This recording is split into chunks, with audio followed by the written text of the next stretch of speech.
Hello there, morons. Hello there, internet. Hello there, geniuses. It is Victor, King of the Morons, godfather of J-vlogging, with a kind of a response and kind of a J-News video. It's what I'm doing is I'm responding to an email that I got on my Gmail a couple weeks ago, and a very persistent user wants to come to Japan, but he is afraid that he's going to have to cancel. He said, I think I'm going to have to cancel my trip because of this video I saw. So I checked out the video, and it's entitled "The Racist Japanese Nazi Movement to Target Tourists." And it's a Russia Today news story. It's only 3 minutes long, but it actually has very little to do with Nazi movements targeting tourists. I don't think they even mention tourists in the article, in the video article. And it was published on January 14th, 2014. The original, however, was published 4 days earlier on the Russia Today YouTube site, January 10th, 2014.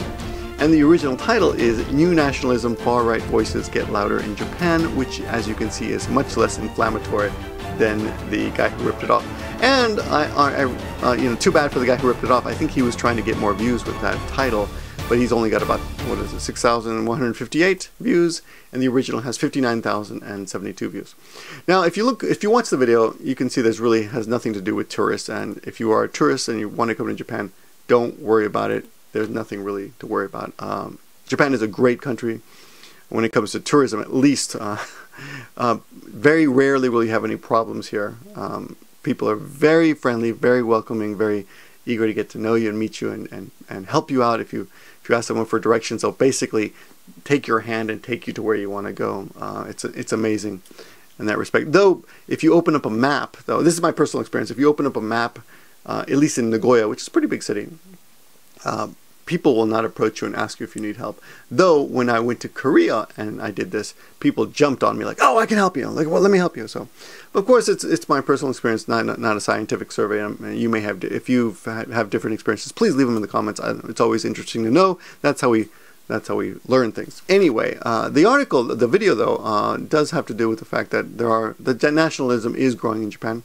And another thing I thought was interesting is that in Japan we have two words. We have aikokusha, which is "I love my country," love country person, right? That's the actual translation. And then something, the word for that's for a patriot. I should say that first. That's the word for patriot. And the word for nationalist is kokkashugisha. And when I asked my wife what the difference was, she said, "Wow, you ask difficult questions, don't you?" And I asked her if she had any special, if she felt there was any nuance, or she felt any word was negative or more positive. And she didn't really. She just thought, oh yeah, she said, basically, aikokusha, patriots, just love their country. And in her opinion, kokkashugisha are people who fight for Japan's rights, and they want to improve their country economically. But she didn't think it was really negative, right? Now in Japan, they also have something called uyoku, which is, and that's what she did. She did associate it with uyoku, which is the right-wingers.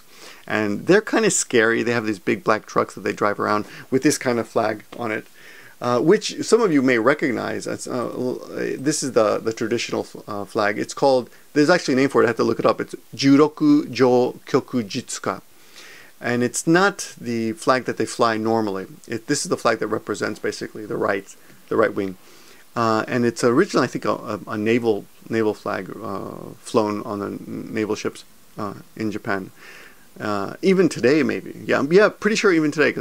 Anyway, the Hinomaru, which is a traditional Japanese flag, which is just the white with a red dot. They started using that in 1870. I think that's the Meiji era. You better look that up.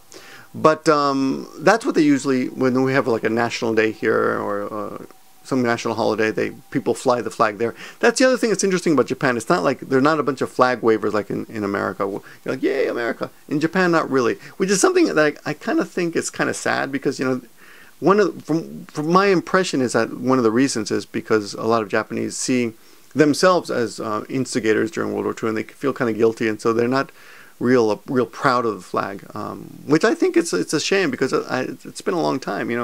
It'd be nice to see a little more patriotism, I think, in your country, or at least not be embarrassed by it. But that's my opinion. Now the article calls not the Japan Nazis, right? By the way, in Japanese, if you say Nazi, no one will understand. You have to pronounce it correctly. It's nachis. And whenever I hear that, I just want to hear like nacho cheese. not cheese. But anyway, long story short, Japan is a pretty safe country. Don't worry about that if you're a tourist and you're coming to Japan. I think that was all I wanted to tell you about. Just a little history there on the flag and the name of the flag. And yeah, come to Japan and have some fun. But bring some money. It's expensive. I'll give you that. And that's about it for today. Thanks for watching, guys. And remember, whether you're a genius or a moron, always remember to live large. See you in the next video. Give me a break, man. Give him a break because he sure deserves